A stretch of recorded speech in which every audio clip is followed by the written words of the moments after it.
Então esse é um tema bastante interessante, né? E chega muito pra gente aqui. Afinal, quem nunca passou por isso? Eu já passei por isso. Você já passou por isso? Já. Você já passou por isso? Já foi uma amiga minha passando. É um tema bastante interessante. Eu vou gravar um vídeo a respeito. Mas eu me mordo de ciúme. Mas eu me mordo de ciúme. Você já sofreu ou sofre com ciúmes no seu relacionamento e já não sabe mais o que fazer? Talvez você não aguente mais ser uma pessoa tão ciumenta assim, isso está prejudicando não só os seus relacionamentos afetivos, como as suas amizades, ou talvez você tenha se relacionado, esteja se relacionando com uma pessoa muito ciumenta. O que fazer? Como sair disso? Talvez essas sejam perguntas que se passam na sua mente, não é verdade? Bom, então se você quiser conhecer um pouquinho mais por que o ciúme acontece e os caminhos para você começar a eliminar isso da sua vida, vem comigo depois da vinheta.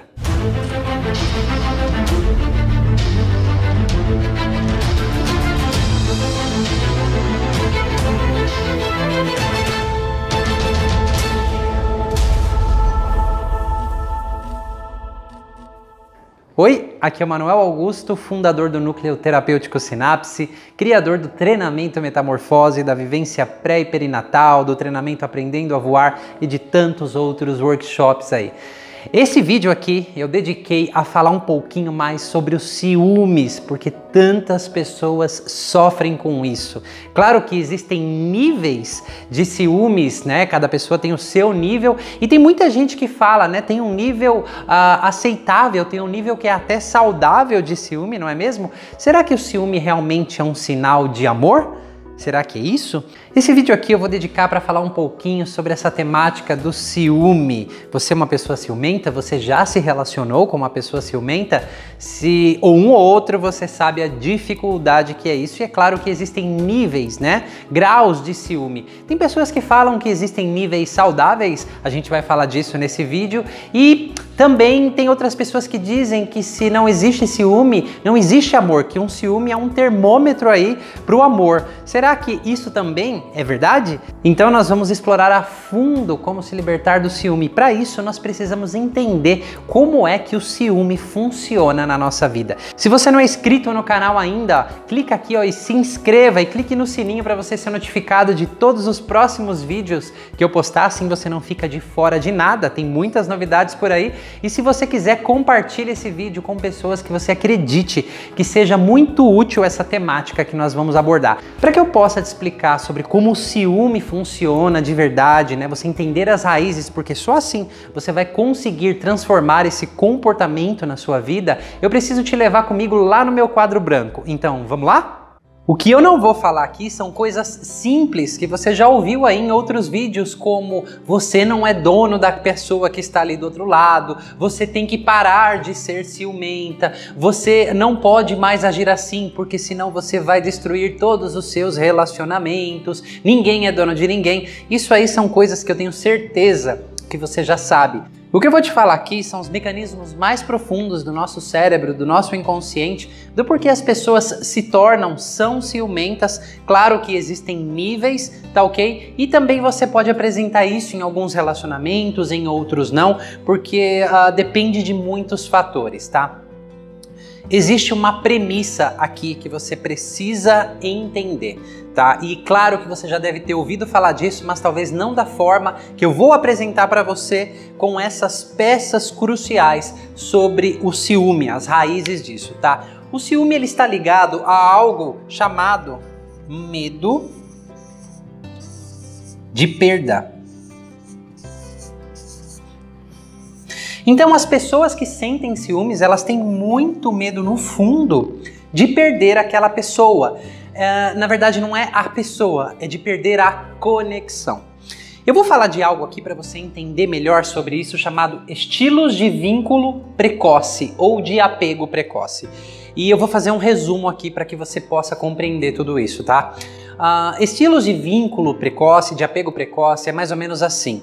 Essa é a área mais estudada da psicologia, tá? E a forma como você se conecta aos seus pais ou cuidadores nos primeiros dias, semanas e meses de vida vai definir a forma como você continuará se conectando com outros seres humanos pelo resto da sua vida. E é claro que esses estilos de apego na vida adulta, eles se apresentam mais as suas características em relacionamentos afetivos, tá? E existem 4 estilos, que é o apego seguro, o apego evitante, o apego ansioso por agradar ou ambivalente, que é o que a gente vai falar, que é o que tem mais relação com os ciúmes, e tem o apego desorganizado, tá? Sobre os outros estilos de apego você pode procurar em algum lugar do meu canal que eu falo sobre isso, mas não fazendo vínculo com relacionamentos afetivos como é esse vídeo, tá? Então, a gente precisa entender o seguinte, que essas conexões, essas primeiras conexões que nós temos ali, logo quando nascemos, isso já inicia também na barriga da nossa mãe, baseado no campo, no ambiente, nas pessoas que vão nos receber e que estão ali interagindo com a gente, programam e circuitam o nosso cérebro de maneiras diferentes, tá? Então, no ansioso por agradar ou ambivalente, que a propósito é o estilo mais predominante no Brasil, segundo os meus professores que são americanos, são gringos aí, e ser o mais predominante não significa ser o único, mas que a maioria das pessoas estão e se enquadram nesse estilo de apego. É mais ou menos assim, os pais têm algumas atitudes quando você é criança e também tem a percepção da criança e tem os sintomas no adulto.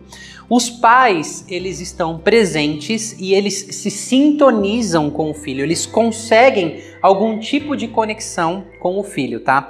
Só que essa conexão, ela é rompida por qualquer motivo que seja, tá? Então a conexão existe, diferente do estilo evitante, que a conexão é mínima, tá?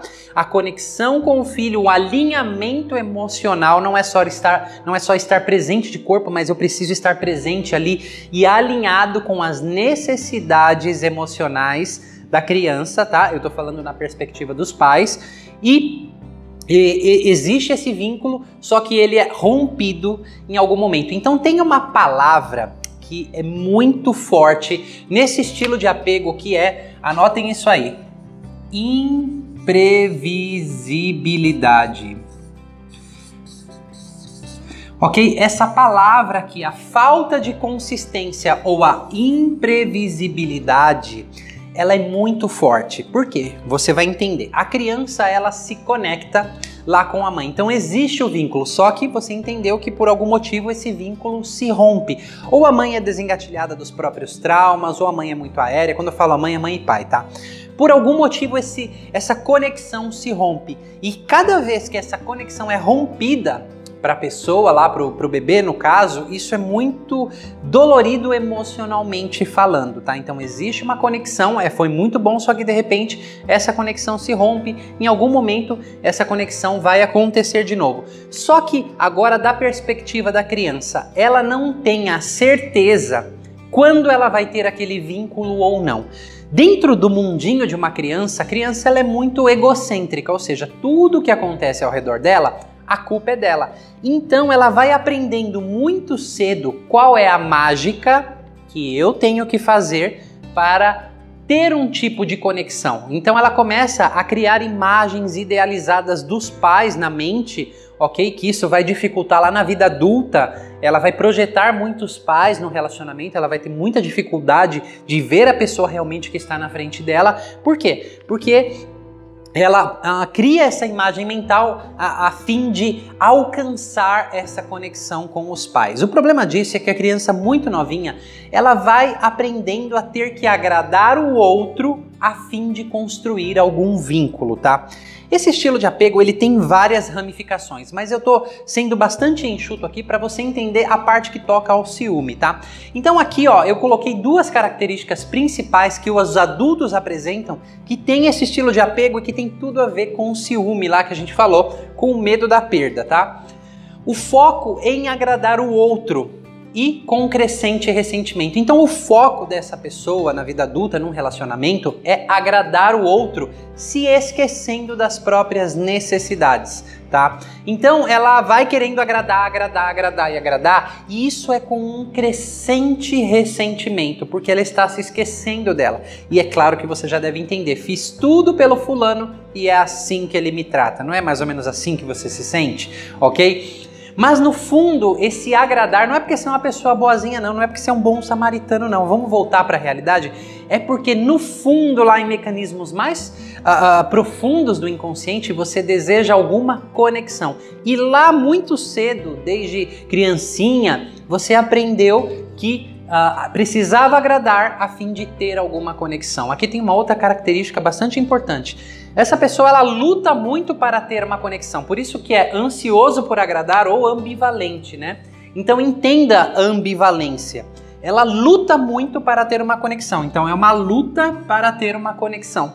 E quando ela tem a conexão, ela vai aqui, ó, para o medo de perder em seguida, ok? O medo de perder, então é mais ou menos assim.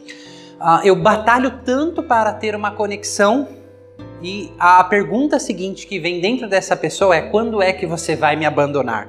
Ok? Então são pessoas que geralmente se sentem muito inseguras em relacionamentos. Sou amado o suficiente, sou bom o suficiente. Dentro dos relacionamentos não se sentem bons o suficiente. Se comparam muito, a autoestima é um pouco prejudicada, tá? E claro que existem níveis e graus disso, tá? E a ambivalência é essa: eu luto para ter uma conexão e quando eu tenho medo de perder. Você já começou a fazer a ligação lá na infância quando isso começou. E esses programas, que na verdade são mecanismos de adaptação e o seu cérebro vai se circuitando para isso, a não ser que intervenções específicas sejam feitas, você vai continuar atuando nesse piloto automático e nesse programa. Então realmente é muito importante ter a clareza sobre isso. A criança, em algum momento, por algum motivo, a conexão era interrompida, tá? Houve conexão, mas era interrompida e ela ficava buscando alguma mágica ali para ter a conexão de volta, ok? Então nisso foi se desenvolvendo um padrão dela que ela vai focando mais no outro do que nela, querendo agradar mais o outro do que ela própria. Faz pelos outros, mas não faz por si. E no fundo, o que ela busca é uma conexão.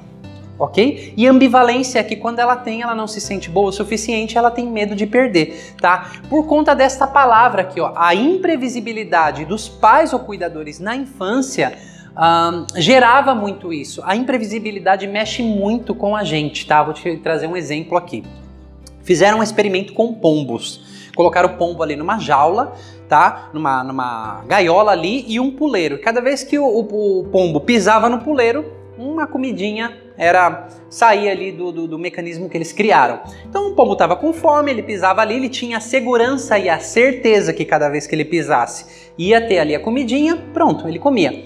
Só que os pesquisadores apimentaram um pouquinho esse experimento e não era sempre que o pombo pisava ali que ele teria comida. Então o que o pombo começou a fazer? Qual foi a reação dele? Ele começou a se tornar ansioso e começou a lá pisar sem parar. Por mais comida que caísse, ele não comesse tudo, ele ficava lá, principalmente quando ele pisava e não caía. Por quê? A imprevisibilidade, a falta de certeza que gera falta de segurança, um medo lá no fundo de não ter. Quer um exemplo mais próximo de você? Há não muito tempo, os caminhoneiros fizeram uma greve aí, né? Não sei em que momento você vai estar vendo esse vídeo, mas os caminhoneiros fizeram uma greve, não fizeram?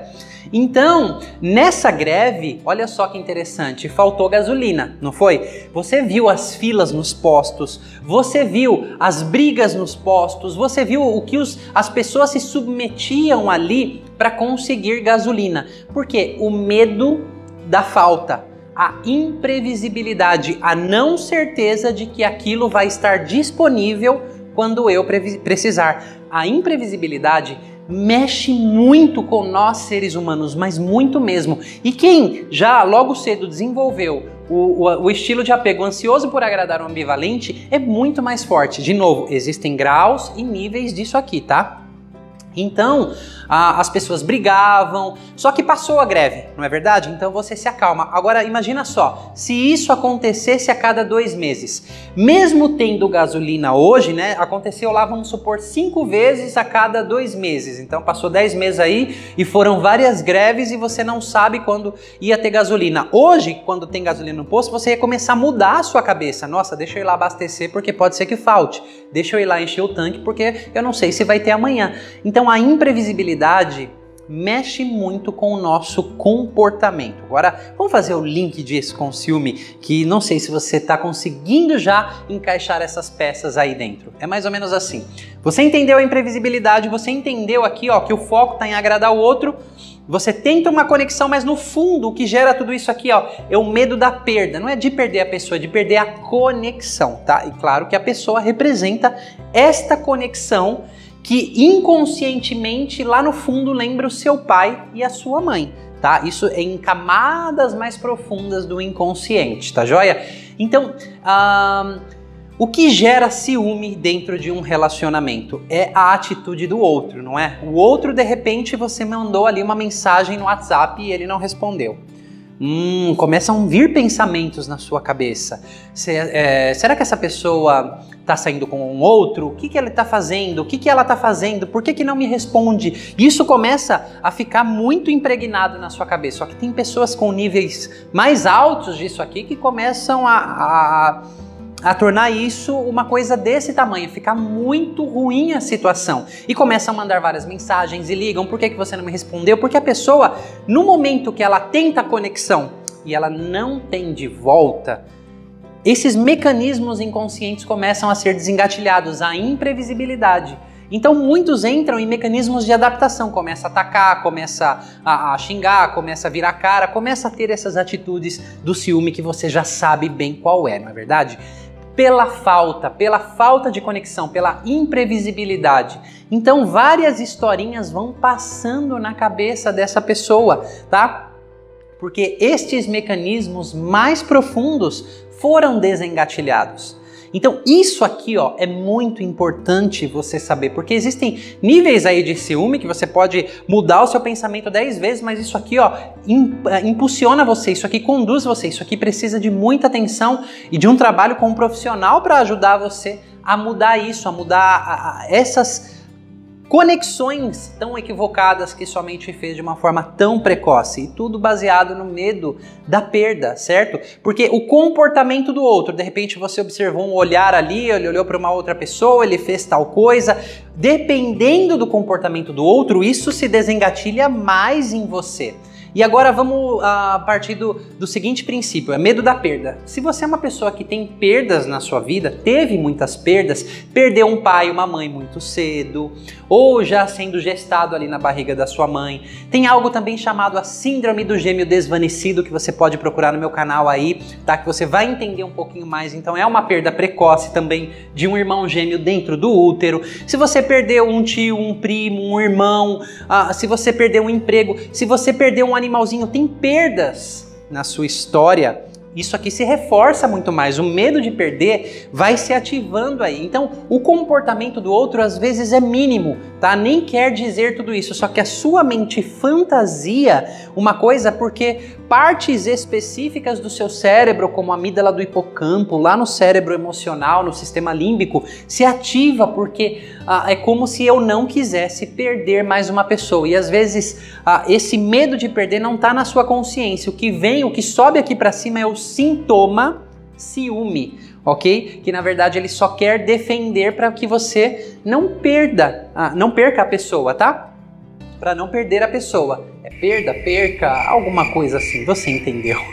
Então, é muito importante você ter a consciência disso, tá? Porque às vezes a pessoa sim pode dar vários sinais, né? E aquilo desengatilhar coisas em você e você atuar a partir desse mecanismo. E às vezes a pessoa ela faz uma coisinha assim e você já transforma em uma história tão mirabolante na sua cabeça. Isso que eu tô falando pode ser que a pessoa esteja fazendo, mas pode ser que a pessoa não esteja fazendo. A gente não está falando do outro, mas o comportamento do outro vem desengatilhando algo em você, e esse algo em você, se você chegou até aqui nesse vídeo, ele está perturbando você. Ele de repente está tornando tornando as suas relações disfuncionais. Eu atendo assim, ó, de pessoas que separam no relacionamento porque não conseguem lidar com o comportamento ciumento do outro, né? O comportamento chegou a um ciúme tão grande que fez daquele relacionamento um inferno. A pessoa não aguentou, ela dizia, eu não fazia nada. Nesses casos, né, a história era desse tamanhozinho assim e a pessoa transformou em tudo aquilo. E geralmente são pessoas que têm um histórico de perda muito grande, sim, são ansiosas por agradar ou ambivalentes, tá? No seu estilo de apego ali. Intervenções bastante específicas, né, dentro do processo terapêutico precisam ser feitas, né? Às vezes só a força de vontade aqui da parte racional não é o suficiente. Então tem pessoas que dizem assim que o ciúme, ele é um termômetro de amor, né? Na verdade, o ciúme não é termômetro de amor nenhum. Ter medo de perder, às vezes, é bem diferente de amar. Quando você estabelece uma conexão, às vezes é o medo de desfazer essa conexão, como você viu aqui, mas a pessoa já não ama mais, o relacionamento tá tão caótico, né? Não tem mais, não é mais legal. Só que eu tenho medo de perder. E o meu medo de perder é maior do que qualquer coisa. Isso me faz me manter nesse relacionamento, por exemplo, tá? Então, ciúme não é termômetro de amor. E a gente fala assim, né? As pessoas falam que o ciúme em algum nível é até saudável. Porque tem pessoas que, imagine dois ansiosos por agradar num relacionamento e nenhum em nível gritante aí. Às vezes, aquela demonstração, aquilo que a pessoa fez de ciúme, é como você entende. Nossa, eu sou importante para ela, eu tenho valor para ela, ela gosta de mim. Se você precisa disso, algumas coisas têm que ser revistas aí dentro de você. Você tem que revisar algumas coisas, né? A pessoa precisa ter uma atitude de ciúme para você saber que ela gosta de você. Então, talvez a sua autoestima aí esteja abalada, muitas crenças equivocadas sobre você mesmo, tá? Que precisam de alguma revisão aí. Então eu espero que você tenha entendido um pouquinho mais sobre o ciúme, tá? Os caminhos para você se libertar disso. O trabalho terapêutico vai te ajudar bastante se o ciúme chegou num nível que está prejudicando os seus relacionamentos, tá? Porque se seu parceiro lida bem com isso, ele também tem em algum nível ali esse estilo de apego e para ele é uma prova de amor e vocês lidam bem com isso, ok, segue a vida aí, ok? Mas o problema é se o relacionamento está perigando, se a pessoa já não aguenta mais e você se deu conta que esse padrão em você precisa de atenção. Aí eu te recomendo um processo terapêutico. Eu atendo pessoas de forma online, de forma presencial, eu tenho vivências terapêuticas imersivas de 3 dias muito profundas que a gente mexe muito com esses estilos de apego e outras cocitas más, tá? Então se você quiser saber mais, na descrição desse vídeo você vai encontrar aí mais informações do contato da nossa equipe, o nosso site, a nossa fanpage no Facebook, tá bom? Espero ter agregado com mais letras ao seu vocabulário, tá joia? Se você não é inscrito no nosso canal, clica aqui no sininho, inscreva-se no nosso canal, tá? E clica no sininho para você ser notificado de todos os vídeos que eu posto, aí você recebe a notificação lá, você não perde nada, porque tem muitas novidades por aí. Curta esse vídeo, deixa o seu comentário aqui, compartilha se você gostou, tá ok? Aqui mais uma vez foi o Manuel Augusto do Núcleo Terapêutico Sinapse e eu vou encerrando com as minhas 2 frases prediletas. Que tal abandonar os seus limites? Torne-se tudo aquilo que você nasceu para ser e eu te vejo na próxima. Eu havia me relacionado com algumas pessoas que não me fizeram bem e eu não entendia por que eu sempre me envolvia novamente com alguém que não me fazia bem, mas também não conseguia sair dessa relação. Quando eu cheguei para dar início no meu processo, no Metamorfose, foi muito surpreendente para mim, porque me veio uma história do meu pai, né? A relação que eu não tive com o meu pai, muito forte. E durante toda a minha vida eu nunca aceitei meu pai, eu sempre falava que não fazia diferença na minha vida, eu não ter meu pai, tudo da boca pra fora, né? Depois que eu descobri o quanto o meu pai, a falta que o meu pai me fez impactava na minha vida. Essa experiência do Metamorfose foi muito marcante para mim. Eu me lembro que eu costumava falar para as pessoas durante toda a minha vida que eu nunca entraria com meu pai na igreja, porque ele não havia sido presente, não havia sido o pai que eu queria, na verdade. E o meu pai estava no meu casamento, foi uma das cenas e dos momentos mais especiais da minha vida, porque a relação que eu tenho com ele hoje é muito boa, é uma relação que eu sinto paz. Hoje eu tenho uma vida muito boa com meu marido, a gente tem uma filha, a gente é muito feliz.